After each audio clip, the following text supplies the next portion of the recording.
las acusaciones contra el pueblo de Israel. Vamos a ubicarnos un poco en el contexto histórico para poder entrar de lleno en esta mañana a esta conferencia tan penetrante donde el Espíritu Santo nos va a hablar a todos. Isaías le profetizó a dos reinos, el reino de Judá principalmente, que se encontraba en el sur, y durante el ministerio de Isaías, él sirvió a 4 reyes. Recordamos que Isaías pertenecía a la clase media alta. Los familiares, el papá de Isaías era amigo de los funcionarios públicos y del gobierno, y era una persona usada grandemente por Dios para poder penetrar dentro de estas esferas gubernamentales y crear conciencia, concientizar a su pueblo de la importancia que despertaran para poder influir en el país. En otras palabras, si nosotros como iglesia no despertamos a nuestros deberes y a nuestras responsabilidades, por favor, no le echemos la culpa a ningún partido político ni a ningún gobierno. Porque nosotros, la iglesia, vuelvo a repetir, somos la única luz que existe, la única fuente de verdadero poder espiritual, la única institución que tiene la capacidad de transformar matrimonios, de transformar familias, de transformar vidas individuales. El gobierno no tiene esa responsabilidad. El gobierno tiene la responsabilidad de gobernar e infundir el temor a los criminales y a los delincuentes. Pero el gobierno nunca puede ni podrá cambiar una sociedad, ni cambiar las familias, ni cambiar a los drogadictos, ni a los alcohólicos, porque eso le pertenece al pueblo de Dios. Isaías se enfrenta con una sociedad llena de violencia, de inmoralidad, de idolatría, de paganismo, y además una sociedad que estaba amenazada continuamente por la guerra. ¿Se parecen estas características a la sociedad en la que tú y yo estamos viviendo? Es por eso que el libro de Isaías es tan relevante y tan contemporáneo para el siglo XXI, porque es exactamente un mensaje, como vimos en la primera conferencia, que se dio en aquellos tiempos, o sea, hace 2750 años, que se presentó este mensaje. Y Isaías dice que esa sociedad que vivía en los tiempos de él es exactamente la sociedad que va a vivir antes de Jesucristo. O sea, el mensaje de Isaías fue para esa generación y para la generación que viva antes de la venida del Rey. Todas estas características son las que también en el Nuevo Testamento se anuncian, se profetizan que existirán antes de que venga Cristo. Por ejemplo, en 2 de Timoteo capítulo 3, el apóstol Pablo lo explica claramente.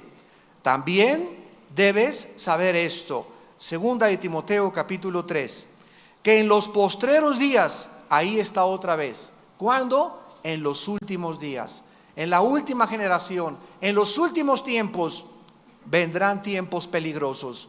Y a continuación la Biblia comienza a describir el carácter leudado, debilitado, insensibilizado a la que la humanidad llegará antes de que Cristo venga. Ayer en la conferencia La agonía sobre el planeta Tierra lo expuse en el Hotel María Isabel Sheraton acerca de qué grado tan elevado hemos alcanzado, donde nos estamos acostumbrando a la nueva moral. Nos estamos acostumbrando a que sea normal que ya se casen hombres con hombres y mujeres con mujeres. Cada vez estamos más cerca de que estas costumbres que están entrando de una forma drástica y violenta a nuestra sociedad, las acabemos nosotros como aceptar como normales. Estamos ya aceptando que las mujeres todas se vistan con el ombligo de fuera. Es normal. Es normal ya, ¿verdad? Que los muchachos se droguen. Es normal que cualquier muchacha se acueste ya con su novio. Es normal que el sexo antes del matrimonio sea aceptado por la sociedad. Y cuando una muchacha no lo hacen, en lugar de que sea una mujer virtuosa, le llaman loca, atrasada, anticuada, Sor Juana Inés de la Cruz, Santa Teresita de Jesús, monja religiosa, porque estas virtudes que son exaltadas por nuestro Padre Celestial, en la sociedad que vivimos, ya no forman parte de nuestra moral.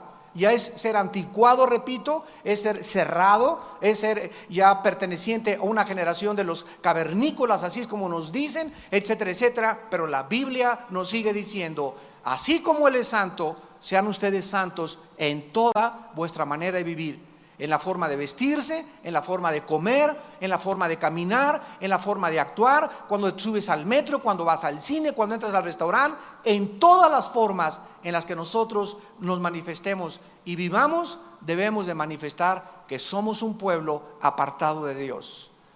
Entonces no debemos de permitir que las normas morales sean relajadas, ni sean rebajadas, porque somos un pueblo diferente, llamados con grandes recompensas, con grandes privilegios que Dios nos ha dado, para que podamos vivir de acuerdo al llamamiento que hemos recibido del cielo. Y aquí dice Timoteo, porque habrá hombres amadores de sí mismos. Miren ustedes que ellos encabezan la lista. ¿Qué quiere decir? Que la generación antes de que Cristo venga será una generación principalmente de varones centrados, interesados solo en sus personas, en su belleza, en su físico, en su trabajo. No le va a importar dejar a la esposa por irse con la secretaria, no le va a importar dejar a los hijos por irse con la amante, no le va a importar hundir al país y llevarse todo el dinero que se pueda durante su gobierno. Hombres que solamente van a estar centrados, concentrados, interesados en sus propios intereses egoístas. Hombres que solamente se aman a sí mismos, no aman ni a Fido su perro. Avaros, vanagloriosos, soberbios, blasfemos, versículos 3, sin afecto natural. Ya se está perdiendo el afecto natural del varón por su esposa, del varón por sus hijos. Ya no tenemos la sensibilidad de interesarnos en las personas que sufren, en las personas que se drogan, en las personas que en alcohol, de ir a la cárcel, de visitar a los asilos, de visitar a los hospitales. Se está perdiendo ya la sensibilidad del ser humano. Nos estamos convirtiendo ya, sin que nos demos cuenta, en máquinas, en robots. Solamente funcionamos cuando nos dan cuerda. Ya no hay emociones, ya no hay sentimientos, ya no hay interés por nadie más que por mi propia persona.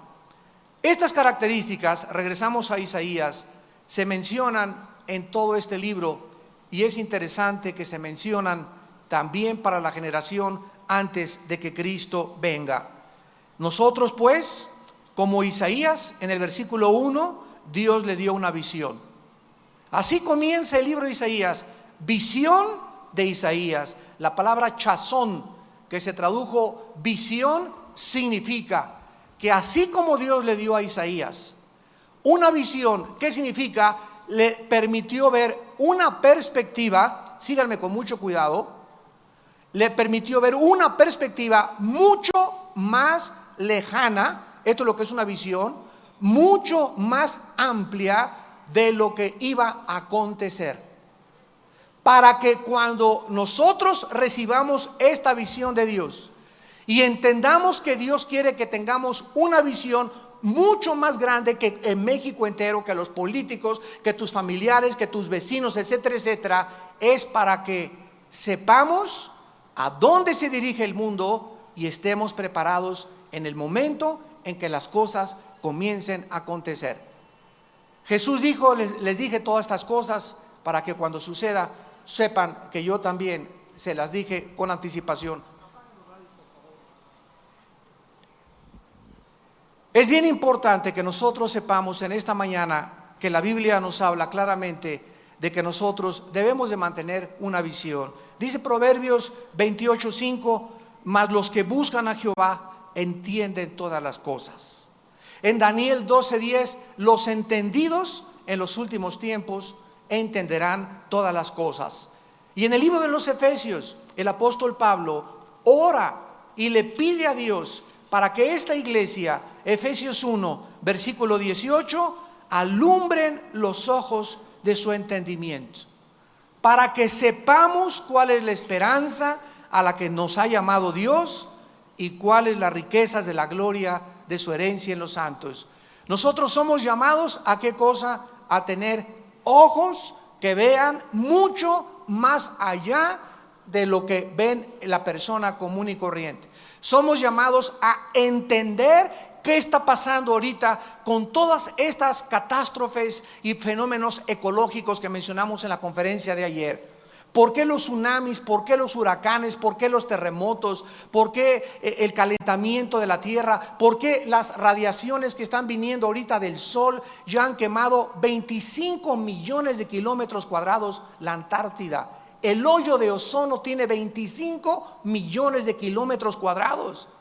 Y la gente todavía sigue como si nada, ja, ja, ja, jijijo, y vamos a ver Rebelde ahorita, y vamos a comprar esto. Y estamos en una sociedad donde, como dice el Mateo 24, en los tiempos de Noé comían, se casaban, se daban en casamiento, bebían, y no entendieron. ¿Qué cosa es lo que Dios quiere que entendamos? Que no seamos insensatos de cuál sea su voluntad. Que tenemos una misión aquí en la vida, que la eternidad la tenemos enfrente de nosotros, que ya no podemos estar.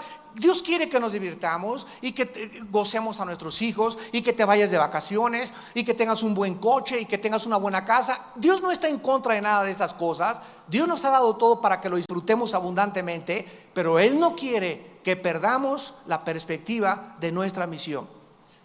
Que entendamos que estamos aquí principalmente para conocerlo, para entender sus caminos y para alumbrar a la gente a nuestro alrededor, alumbrando los ojos del entendimiento para que sepamos la esperanza a la que nos ha llamado. Dios quiere que seamos entendidos y que no nos convirtamos como animalitos, donde Él va a tener que tratarnos como trató a la generación de Isaías. Regresamos a Isaías y veamos la primera acusación, que se encuentra de los versículos del 2 al 10. Isaías 1, del 2 al 10. Oíd cielos y escucha tú tierra, porque habla Jehová.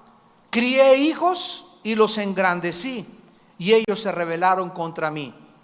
El buey conoce a su dueño, y el asno el pesebre de su señor. Israel no entiende, mi pueblo no tiene conocimiento. Oh gente pecadora, pueblo cargado de maldad, generación de malignos, hijos depravados, dejaron a Jehová, provocaron a ira al Santo de Israel y se volvieron atrás. ¿Por qué querréis ser castigados aún? ¿Todavía os rebelaréis? Toda cabeza está enferma y todo corazón doliente. Desde la planta del pie hasta la cabeza no hay en él cosa sana, sino herida, hinchazón y podrida llaga. No están curadas, ni vendadas, ni suavizadas con aceite. Vuestra tierra está destruida, vuestras ciudades puestas a fuego. Vuestra tierra delante de vosotros, comida por extranjeros y asolada como asolamiento de extraños. Y queda la hija de Sión como enramada en viña y como cabaña en melonar, como ciudad asolada. Y si Jehová de los ejércitos no nos hubiera dejado un resto pequeño, como Sodoma fuéramos y semejantes a Gomorra. Príncipes de Sodoma, oigan las palabras de Jehová. Escuchen la ley de nuestro Dios, pueblo de Gomorra.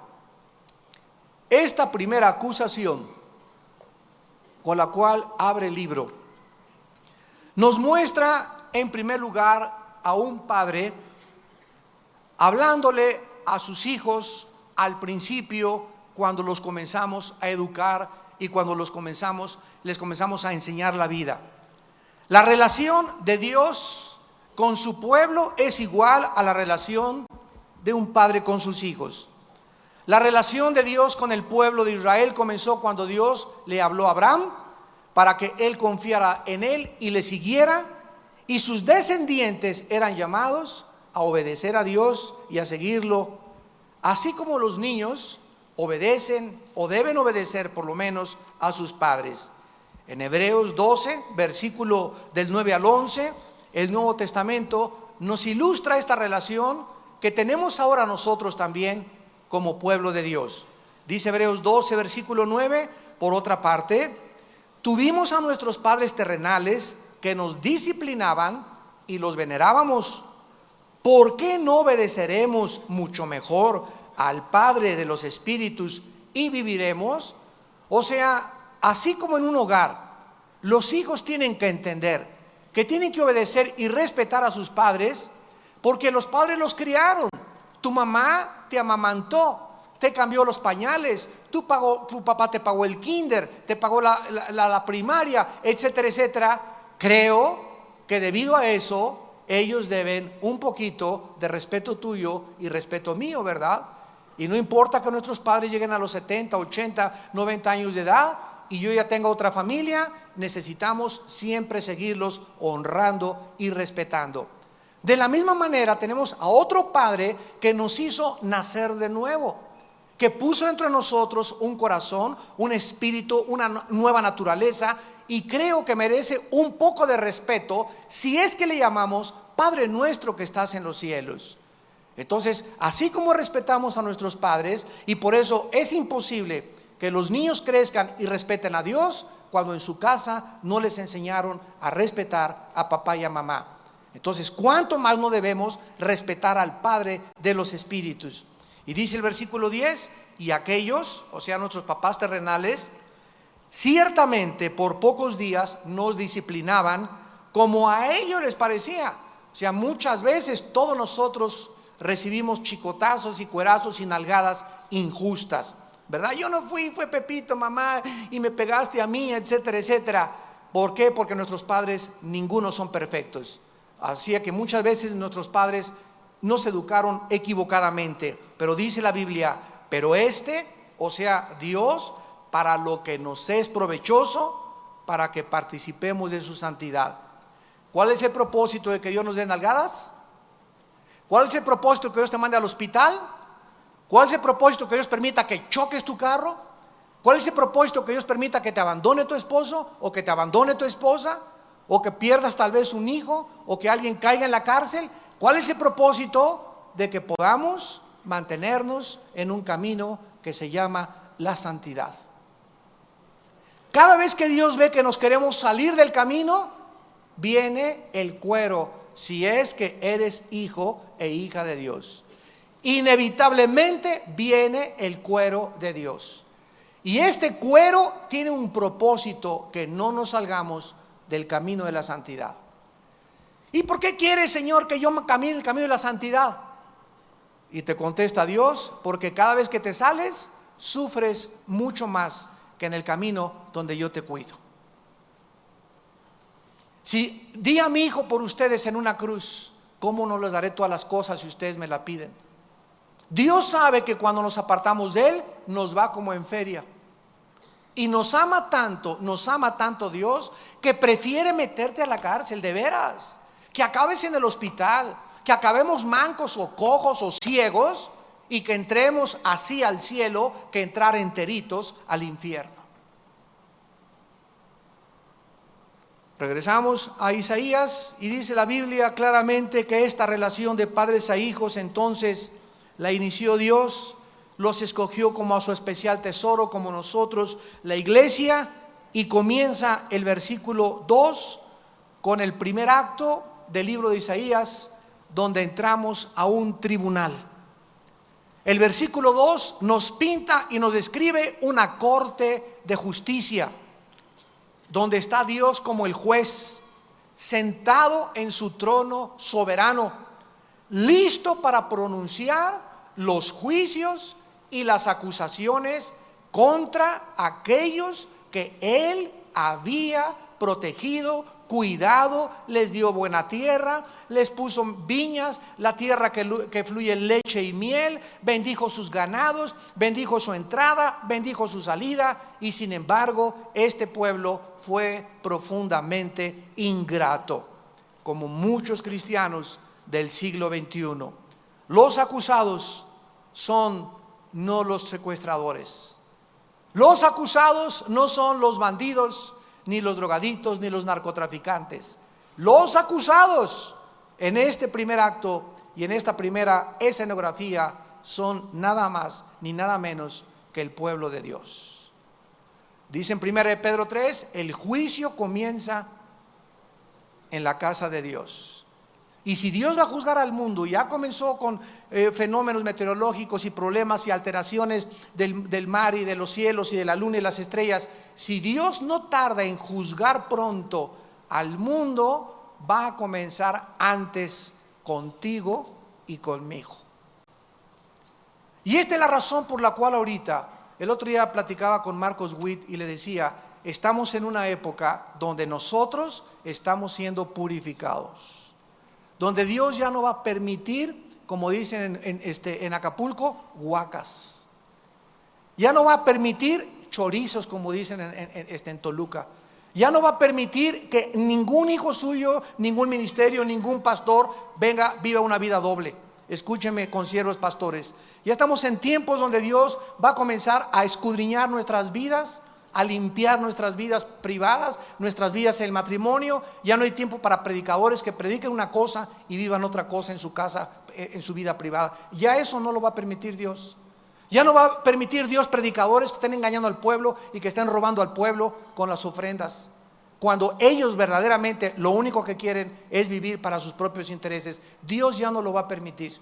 Dios ya no va a permitir que tú tampoco, ni que tú tampoco vengas a la iglesia y sigas creyendo que puedes vivir una vida doble. Van a venir juicios muy grandes sobre el planeta Tierra, pero principalmente sobre las iglesias, sobre aquellos que se dicen y profesan vidas cristianas delante de la sociedad.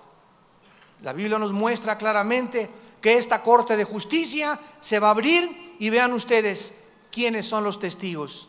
Versículo 2: oíd cielos y escucha tu tierra, ni más ni menos. Dios muestra al cielo y a la tierra y los pone como testigos. ¿Qué significa que Dios desde el Antiguo Testamento llamaba siempre como jurado a los cielos y a la tierra? Veamos rápidamente esta verdad en Deuteronomio capítulo 30, versículo 19. Deuteronomio 30, versículo 19. A los cielos y a la tierra llamo por testigos hoy contra vosotros, que os he puesto delante la vida y la muerte, la bendición y la maldición. Escoge pues la vida para que vivas tú y tu descendencia. ¿Qué significa que Dios continuamente apelaba a los cielos y a la tierra como testigos de que a su pueblo le puso dos caminos para escoger: el camino de la bendición y el camino de la maldición? ¿Saben ustedes por qué Dios se llama Jehová Tzedkenu y Jehová de los ejércitos? Dios de los ejércitos es uno de los títulos que Dios tiene en la Biblia, porque el mundo espiritual invisible a nuestro alrededor está poblado, pululado totalmente de millones de criaturas espirituales, tanto ángeles caídos, malos, encabezados por el príncipe de las tinieblas, Satanás, como huestes de arcángeles encabezadas por Miguel y por Gabriel, etcétera, etcétera, por otros arcángeles. Y estos seres y criaturas espirituales son continuamente, dice Efesios capítulo 3, que ante las potestades Dios la sabiduría la está manifestando en los cielos. Ellos son testigos cada vez que Dios castiga y disciplina a un hijo o a una hija. Ahí están los ángeles viendo: Dios es justo, Dios es justo, santo, santo, santo es el nombre de Dios. Su trono es estrado de juicio y su trono estrado de justicia.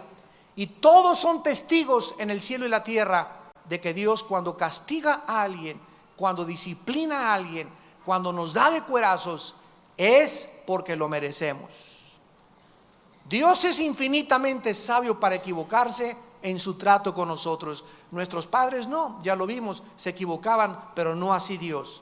Vemos en Deuteronomio 31, versículo 28, que dice la Biblia: congregad a mí todos los ancianos de vuestras tribus, a vuestros oficiales, hablaré en sus oídos estas palabras, y llamaré por testigos contra ellos a los cielos y a la tierra. Como no tiene Dios testigos aquí abajo, porque yo no sé lo que tú haces en tu casa, ni tú sabes lo que yo hago en mi casa, hay personas que viven, seres espirituales que sí te están viendo y que sí me están viendo. Las 24 horas del día somos observados. Y en el Nuevo Testamento dice en Hebreos 12:1, teniendo tan grande nube de testigos, corramos con paciencia la carrera que tenemos puesta por delante. ¿Por qué debemos de caminar con paciencia? Porque hay miles de personas en el cielo que nos están observando. Y estamos siendo espectáculo, dice en 2 Corintios Pablo, a los ángeles del cielo. Nos están continuamente observando y además están aprendiendo la infinita sabiduría de Dios en su trato con nosotros. Así pues comienza Dios llamando a los cielos y a la tierra, y la primera acusación la encontramos en Isaías 1, versículo 3. El buey conoce a su dueño, el asno el pesebre de su señor. Israel no entiende, mi pueblo no tiene conocimiento. En primer lugar, la acusación de Dios nos revela tres hechos del pueblo de Dios. Número 1, demostraron que nunca lo conocieron. La primera acusación contra ellos es que no tenían conocimiento de Dios. Tenían menos conocimiento que los bueyes y los burros. ¡Qué tremenda acusación! No les dijo: los acuso de fumar marihuana, los acuso de violencia intrafamiliar, los acuso de ser ladrones, de ser asesinos. No, la primera acusación tiene que ver con Juan 17:3. Te la sabes de memoria. Cristo, orando en Juan 17 al Padre, le dijo al Padre: Padre, esta es la vida eterna, que te conozcan a ti y a Jesucristo, a quien has enviado. ¿Qué es la vida eterna? ¿Qué es el cristianismo? ¿Qué significa que Dios nos ha dado una salvación que nos llama, impone su Espíritu Santo para que comencemos a estudiar este libro de día y de noche?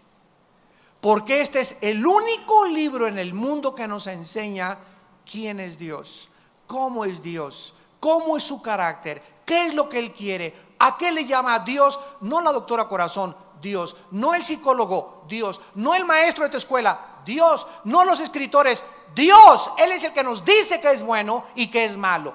No los sexólogos, no los psiquiatras, no las personas del mundo. Es Dios el que nos ha dejado su manual para que sepamos qué es bueno y qué es malo, para que mantengamos el rumbo. Este es el mapa, este es el timón, esta es la brújula que nos guía y me dice cuándo estoy bien, cuándo estoy mal, cuándo debo de meterme, qué debo de hacer, cómo debo actuar, cómo debo de comportarme. Pero si nosotros no nos discipulamos, no tomamos diplomados, venimos solamente el domingo a la iglesia, entre semana no tenemos estudios, en la mañana nunca leo la Biblia, la leo una vez a la semana. Cuando llegue el juicio le dirán: Señor, Señor. ¿Y qué dirá Dios? Yo no te conocí. Porque Jesús dijo en Juan 10: mis ovejas, las que son mis ovejitas, oyen mi voz y me siguen.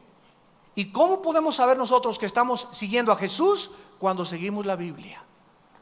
Cuando vienes a la Biblia, estás siguiendo a Dios. Cuando vienes a la Biblia, estás siguiendo a Jesús, porque aquí está la voz del pastor y yo la oigo y la sigo y la quiero obedecer, porque sé que su voluntad es felicidad para mi vida. Oigan, pueblos, les dice Dios a Israel: el burro conoce dónde vive su amo. El buey sabe quién es su dueño. Ve al campo. Yo tuve caballos cuando era joven, ¿verdad? Viví en rancho como 6 años, casi toda mi juventud, gracias a Dios que viví en ranchos. Y llegaba yo al rancho, tenía un caballo que hacía el pinto, y era un rancho grandísimo con unos pastizales tremendos. Venía con la cubeta de maíz y con avena para darle sorbo a mi caballo siempre, y comenzaba pinto, pinto, y nada más comenzaba, y venía de donde fuera mi caballo pinto, y llegaba y comía. Si me metía, me seguía por detrás del caballo, a donde quiera que yo vaya, me metía a la caballo donde estaban todas las sillas de montar y todos los látigos, los fuetes y los frenos del caballo, el cabestral y todas esas cosas, y el caballo ahí se quedaba esperándome. Me metía al río, le quitaba el freno y ahí se quedaba esperándome el caballo. Los animales, tu perro te conoce, mi perro me conoce, no conoce a los extraños. Y Dios acusa a su pueblo y le dice: pero ustedes no saben quién soy, ni siquiera saben dónde vivo. Miren ustedes en el Salmo 32 lo que Dios les advirtió también en una relación similar a la acusación que les hace con los animales. Qué triste es cuando lleguemos a ese nivel más bajo que los animales, porque ni los animales, repito, desconocen a sus dueños. Dice en el Salmo 32, versículo 9: no seáis como Bambi, dice. No, ¿verdad? No seáis como el caballo o como el mulo, como la mula, sin entendimiento. Ahí está otra vez este cuadro: que han de ser sujetados con cabestro y con freno, porque si no, no se acercan a ti. Yo les platicaba que los caballos tienen un freno, que es un fierro así con un puentecito, y viene agarrado con 2 riendas, y cada vez de que tú le jalas la rienda al caballo, ese puente de acero se le encaja en el paladar. No te imaginas cuánto dolor le produce. Pero los caballos no hacen como los burros, ¿verdad? Es lo único que hacen los caballos. No puedes ver a los caballos llorar ni quejarse, pero están sufriendo terriblemente cuando le jalas el freno. ¿Y para qué tienen ellos que pararse? Cuando sienten dolor, porque el caballo tiene que asociar el dolor con la obediencia. Solo cuando sienten dolor se paran y se frenan. Dios nos dice exactamente lo mismo a nosotros. ¿Quieres entenderme con estas palabras que en esta mañana te estoy hablando? ¿Quieres entenderme por las buenas? Mijito, no te portes mal, haz esto, mira, tus caminos no me gustan. ¿O quieres que, como los animales, aplique dolor a tu vida? ¿Será necesario que Dios tenga que infringir dolor en nuestras vidas, o que nos pase algo que nos duela profundamente para que nos paremos y nos acerquemos a Él? Porque vean ustedes que el propósito del dolor en los animales es que se acerquen a su dueño y no se desboquen. No sean, dice Dios, como los mulos, como los caballos, que tienen que sufrir para entender que no deben desbocarse. Dios lo va a hacer si tú eres hijo e hija de Dios. Regresamos y vemos también, ¿verdad?, en el versículo 2, que dice Dios que los crió y los engrandeció, y ellos se rebelaron en contra de Dios. El buey conoce al dueño, el asno o el burro, el lugar donde vive su dueño, el pesebre. Israel no entiende, mi pueblo no tiene conocimiento. La rebelión probaba realmente que no conocían a Dios. Ni lo conocían, ni lo entendían. Y así acaba Malaquías, el último libro del Antiguo Testamento. En el capítulo 1 de Malaquías, versículo 2, dice Malaquías: Dios los ha amado. Y le contesta el pueblo: ¿en qué nos amaste? ¿Me han robado? ¿En qué? ¿Harán cubrir el altar con lágrimas? ¿Por qué? No supieron que los había amado, no supieron ni entendían que lo estaban robando cuando no le daban sus diezmos. ni entendían que debían ser fieles a sus esposas. Cuando el ser humano pierde el entendimiento ya de lo que, ¿de veras estoy robando a Dios? ¿De veras al engañar a mi esposa, estoy labrándome un futuro terrible, me va a ir como enfermo en la vida? ¿De veras soy tan ingrato que no le digo a Dios todos los días: Padre, gracias por la comida, gracias por el vestido, gracias por la familia que tengo, gracias porque me has levantado? Cuando perdemos eso de vista, nos volvemos ingratos, sin entendimiento y como los animales. En segundo lugar, dice el versículo 4 que la segunda cosa que manifestaba la acusación, y les dice Dios: oh gente pecadora. Vean por favor con atención, santos de Dios, el versículo 4. Yo no creo que haya calificativos más grandes que se les pueda dar a los que se dicen seguir a Dios. Gente pecadora, pueblo cargado de maldad, generación de malignos, hijos depravados. ¿A quién le está diciendo todo esto Dios? ¿A los nazis? ¿A los comunistas? ¿A los fascistas? ¿A las bandas de secuestradores? ¿A los terroristas? No, no y no, mil veces no. Estos calificativos son a los que le siguen, al pueblo que está cerca de él. Yo me pregunto, ¿hasta qué grado puede el pueblo de Dios alejarse de los caminos de Dios y de la santidad para llegar al grado de ser acusados de esta manera? Yo al comenzar a estudiar este libro me puse profundamente a orar y a reflexionar y a meditar. Oh Dios, ¿es posible que podamos llegar a este punto tan profundo nosotros los que te seguimos y que somos cristianos, para que algún día en tu juicio nos hagas esas acusaciones y nos digamos: se lo está diciendo a los nazis? No es a mí, ¿verdad, Señor? No, al mochorejas, no, a los asesinos. No, les estoy hablando a ustedes, dice el Señor. Les estoy hablando a ustedes. ¿Hasta qué grado puede una persona llegar? Y me contestó Dios en el Nuevo Testamento, en segunda de Pedro capítulo 2. En segunda de Pedro capítulo 2 dice el versículo 20 al versículo 22, y fue mucho más claro ahora que lo comparé con Isaías 1 versículo 4.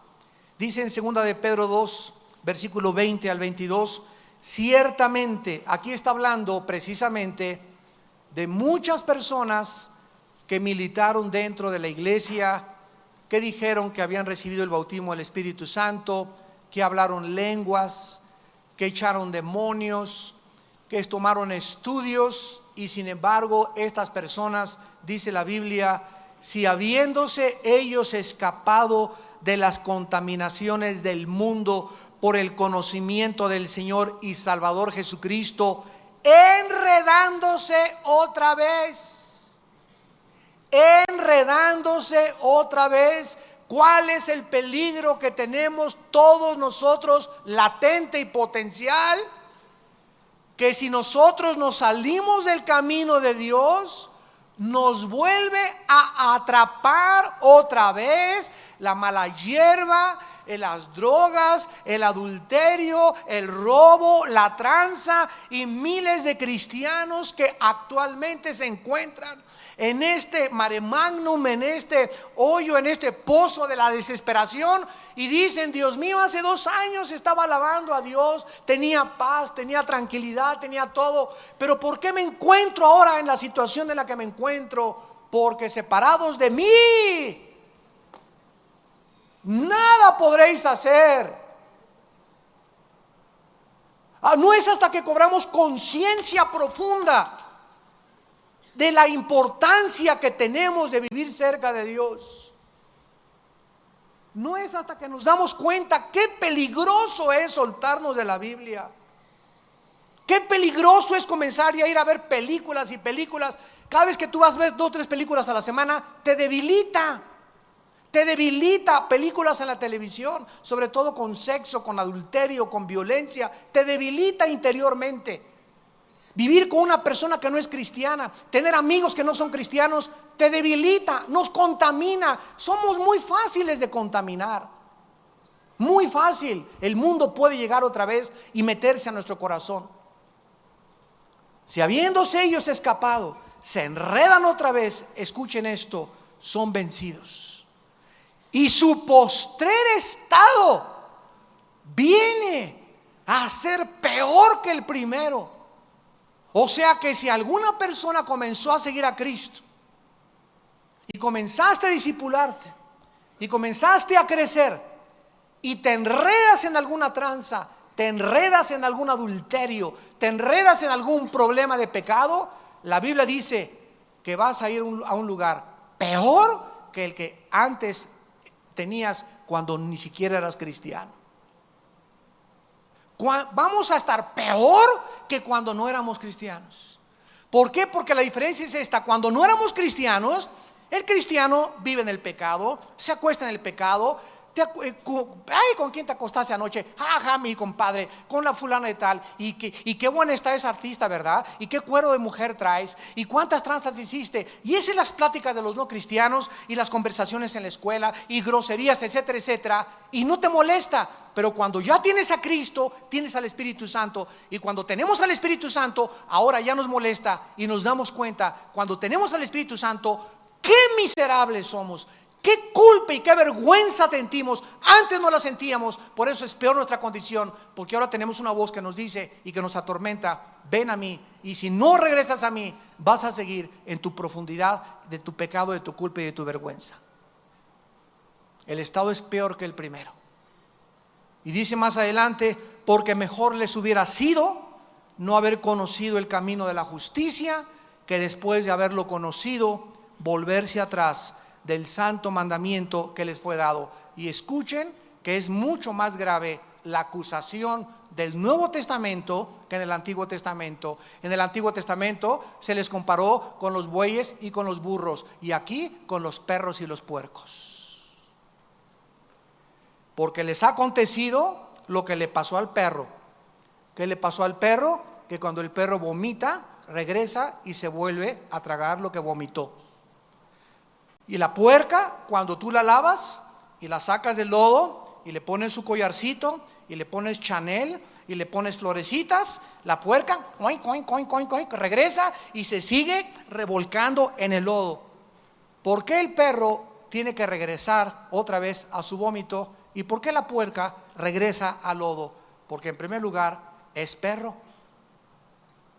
Es la naturaleza perruna,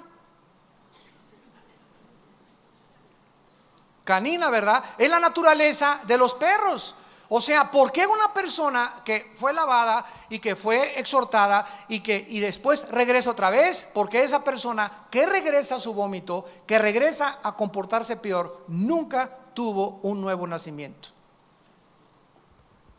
Su naturaleza nunca fue cambiada. El puerco regresa al lodo porque es puerco, le gusta el lodo, eso es su naturaleza. El perro tiene que convertirse en gato, en canguro, en rinoceronte, en hipopótamo, para dejar de hacer lo que él hace, porque es la naturaleza de los perros. Ningún otro animal se come el vómito más que los perros, y en ningún otro animal le gusta el lodo más que los puercos, porque así Dios los diseñó para después mostrarnos a través de su comportamiento, ilustrarnos verdades espirituales. Regresamos a Isaías. Y en tercer lugar dice el versículo 4 que no solamente sus vidas estaban infestadas de pecado, llenos de maldad, sobre todo moralmente, sino que en tercer lugar demostraban todas estas cosas que habían abandonado a Dios. Dice el versículo 4: dejaron a Jehová, provocaron a ira al Santo de Israel y se volvieron atrás. Esto nos muestra claramente el título El Santo de Israel, que se usa 25 veces en el libro de Isaías. El Santo de Israel nos demuestra el énfasis que Dios quiere que nosotros veamos en su carácter. Él es un Dios santo. Dejarlo a Él es dejar la santidad, porque el carácter de Dios es santo. Me alejo de Dios, dejo la Biblia, dejo de tener comunión con Dios, dejo de tener oración con Dios y abandono, ¿qué cosa? La santidad. Y alejarse de Dios es irse al mundo, al lodo del mundo, a la podredumbre del mundo, a la contaminación del mundo, a la vulgaridad, a las groserías, a la culpa, a la desilusión, a la frustración, a la amargura, a la vaciedad, a la ansiedad, al estrés, a todo aquello que el mundo nos ofrece. No tiene el mundo nada que ofrecernos más que vaciedad de espíritu. Esta rebelión absurda de su pueblo los llevó a la disciplina. Versículo 5. Y Dios les hace dos preguntas, buscando que se enfocaran y que pusieran atención en lo que Dios quería para ellos. ¿Por qué quieren ser castigados otra vez? Es la primera pregunta que Dios nos lanza en esta tarde, en esta mañana. ¿Por qué quieres que te trate como los animales? ¿Por qué quieres que te vuelva a ir mal en la vida? Si di mi vida para sacarte de esa vida tan perruna que llevabas, de esa vida tan miserable que llevabas, de esa vida de vaciedad, de desilusión, de tristeza, donde tú eres testigo de qué vida te saqué. Mira de qué cantera os he cortado, le dijo Dios a Isaías más adelante. Dile a mi pueblo de dónde lo saqué. ¿Por qué quieren regresar ahí? ¿Por qué quieren regresar otra vez al lodo? ¿Por qué quieren regresar otra vez a las drogas? ¿Por qué quieres regresar otra vez a la fornicación, a la inmoralidad? ¿Quieres tener sida? ¿Te quieres morir de sida? ¿O de enfermedades venéreas? ¿Quieres que tus hijos salgan con cara de sapos? ¿Quieres tu matrimonio ser manchado por el adulterio y la infidelidad y la deslealtad? ¿Eso es lo que quieres? ¿Por qué lo quieres? Dice Dios.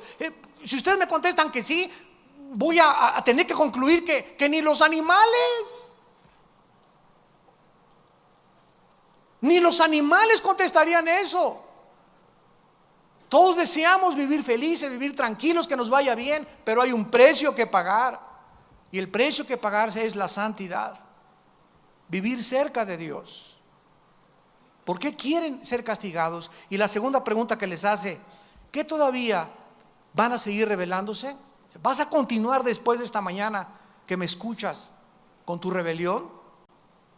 Y entonces Dios, para terminar, les hace tres comparaciones. Número 1, en el versículo 5b dice: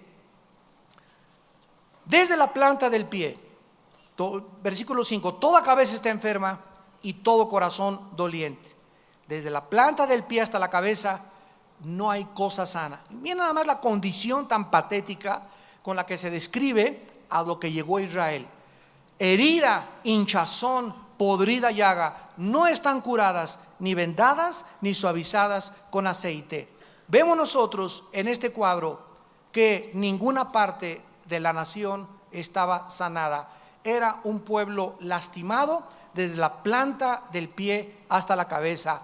Y esto es, amado pueblo de Dios, lo que nos hace el pecado. El pecado nos convierte en inválidos. ¿Tú has visto a una persona así? Que no puede ni caminar y toda llena de llagas y podredumbre, cojo, arrastrándose. Esto es un cuadro de lo que nos hace el pecado. Y esta condición de moretones, de hinchazón, de golpes y de sangre y de cicatrices es la que Cristo llevó en la cruz del Calvario. Por eso Cristo estaba hecho un guiñapo en la cruz del Calvario. Por eso no había nada sano en él, sino podrida llaga, hinchazón, moretones de los golpes, de los latigazos, de los golpes que le dieron en la nariz, de los chipotes que le sacaron en la cabeza, de la sangre que escurría por todos lados. Porque esto es lo que el pecado hace. El que no conoció pecado por nosotros se hizo pecado. Y toda esa podredumbre, todo ese sanguinolento, todo ese estado, todo ese monstruo en el que Cristo estaba en la cruz, era un retrato para que nosotros sepamos que eso es lo que el pecado hace. Nos convierte en monstruos, nos invalida, nos esclaviza.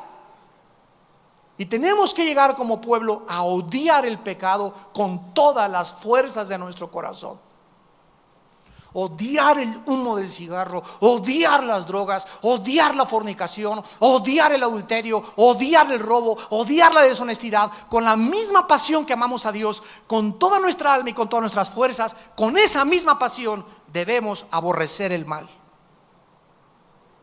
Y no es hasta que llegamos a esta convicción que realmente, dice la Biblia, haciendo estas cosas no caeremos jamás. En segundo lugar, les dice Dios, van a ser destruidos. Versículo 7, vuestra tierra está destruida.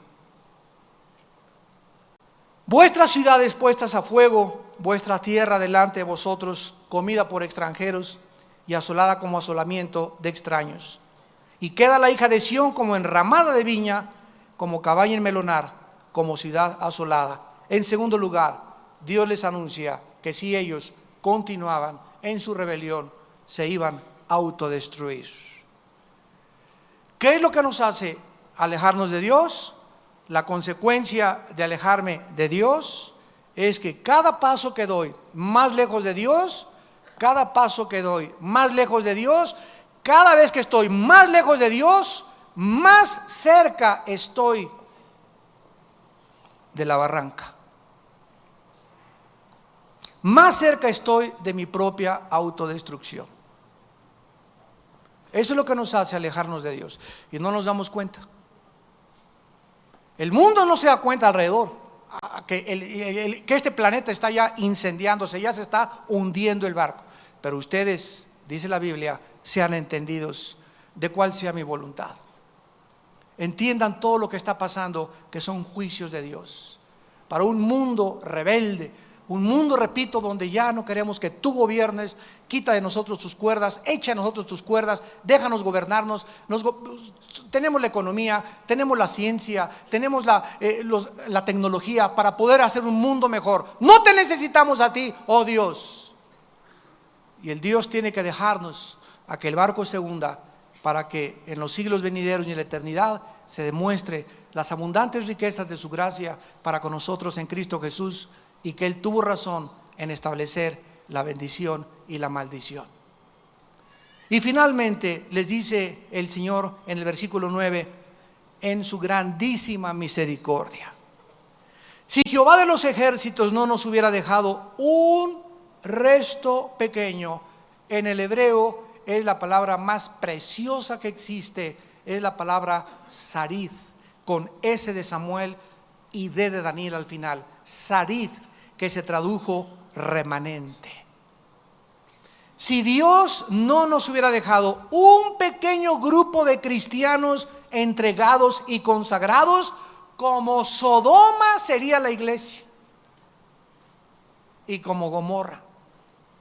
En todas las iglesias, llámese nazarenos, presbiterianas, bautistas, Vía Nueva para el Mundo, Calacuaya, Amistad Cristiana, el nombre que tú quieras, en todas las iglesias de Dios existe un grupo muy pequeño de consagrados a Dios.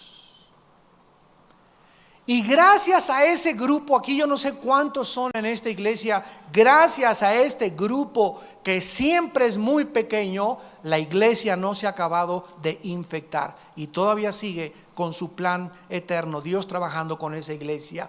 Pero cuando ya ni siquiera hay un pequeño grupo en una iglesia, y cuando ya el pecado corroe totalmente y corrompe totalmente los corazones, no le queda a Dios más que aplastar y comenzar a juzgar sus iglesias.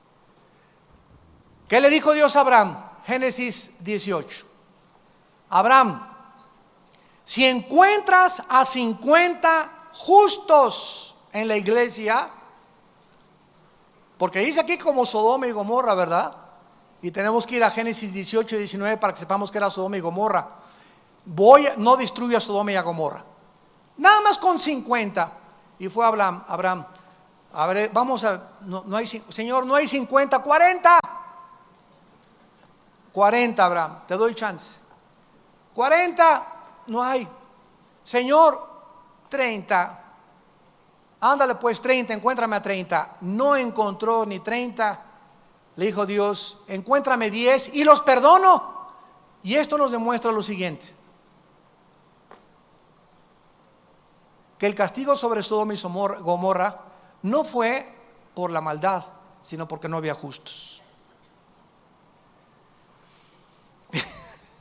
Lo vas a entender dentro de 6 meses. Es increíble esto. Nosotros somos la sal de la tierra. Y cuando algo se corrompe es porque hemos dejado de ejercer nuestro testimonio y el olor de nuestra santidad. Si Dios hubiera encontrado a 10 justos, Sodoma y Gomorra no hubieran sido destruidos por el diluvio de fuego que cayó del cielo. O sea que cayó el juicio porque no había justos. Y dice la Biblia que va a llegar un momento que por haberse multiplicado la maldad, el amor se va a enfriar. En tu casa no ha sido juzgada tu casa porque tu papá es un bandido o tu mamá es le dicen la lencha de la Roma. Pero si tú como hijo en tu casa estás orando por tu padre, por tu madre, tus hermanos, Dios detiene el juicio, Dios detiene el juicio, Dios detiene el juicio. Tu esposo no ha sido juzgado y los demás hijos tuyos y tus familiares porque estás orando por ellos. Cuando alguien se pone en el camino e intercede por los demás, Dios detiene su mano. Este es el poder de la intercesión.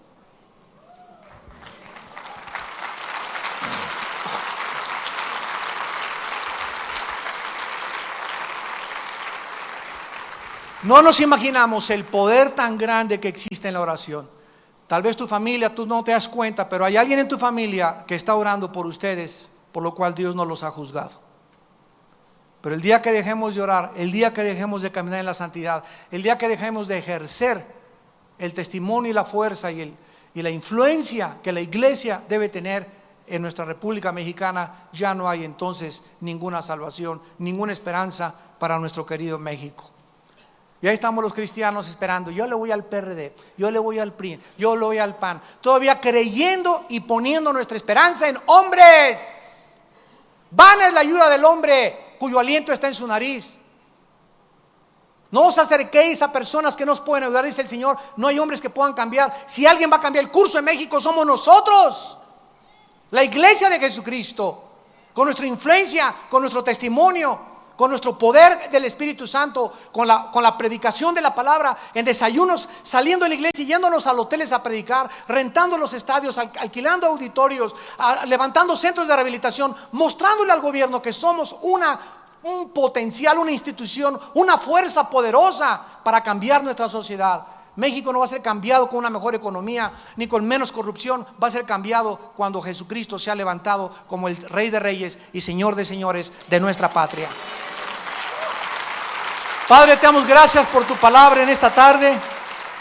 Te alabamos y te bendecimos porque tus juicios son justos y porque la justicia es el estrado de tu trono, Señor, y de tus pies. En tus pies, Señor, está la justicia, y tú cuando pisas, Padre Santo, para aplastar y para hollar, es porque tus juicios han venido y porque tu reino ha tomado el poder sobre toda la tierra. Oh Dios, esperamos ese día cuando podamos escuchar de los ángeles: el reino ha venido al Señor y a su Cristo, el cual reinará por los siglos de los siglos. Y las naciones se airaron, y la ira de Dios ha venido, y el tiempo de juzgar a los muertos y de darle recompensa a los santos y a todos los que temen su nombre, y de destruir a los que destruyen la tierra. Señor, estamos delante de ti como un pueblo culpable. Tú has hecho todo por nosotros, ya no puedes hacer más por nosotros. Nos diste a tu Hijo Jesucristo, nos dejaste tu santa palabra, pusiste tu Espíritu Santo dentro de nuestro corazón. ¿Qué más podía Él hacer? A pesar de esto, queremos seguirnos rebelando. ¿Queremos que Dios nos vuelva otra vez a disciplinar? Oh Padre, danos entendimiento y conocimiento tuyo, más que oro y más que la plata, porque eso es lo que tu pueblo necesita entender.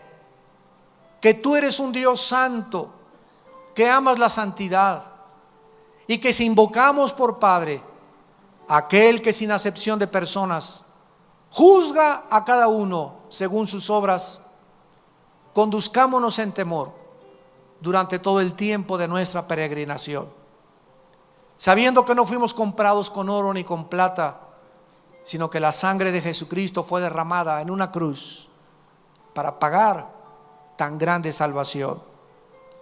En esta mañana hay muchas personas tal vez que aún no tienen a Jesucristo en su vida. Yo te invito en esta tarde a que vengas a Él, a que ya no sigas rebelándote, a que ya no te sigas oponiendo a los juicios de Dios, a que le entregues tu corazón con todo tu alma y con todas tus fuerzas y le pidas perdón por tus pecados. Y en esta tarde Él puede abrazarte y decirte: te amo, hijo mío, siempre te he amado y te he esperado en este momento para que yo pudiera cobijarte y darte mi protección y hacerte entender que no eres animalito, no eres animalito del campo, eres mi hijo, eres mi hija, y yo quiero lo mejor para tu vida. Y en esta tarde invítale a tu corazón diciéndole estas palabras ahí desde tu lugar. Ustedes que nos ven por la televisión también, donde quiera que estés, en la cárcel, en la sala de tu casa, en donde quiera que tú te encuentres, en un hospital, dile a Dios estas palabras: Señor, te pido perdón por mis pecados. Creo que Jesucristo pagó con su sangre en la cruz por mis pecados, y te pido que entres a mi corazón como mi Señor y Salvador. Me arrepiento con todas mis fuerzas, te pido perdón por mi vida y dame el poder de vivir para ti. En el nombre de Jesús, amén.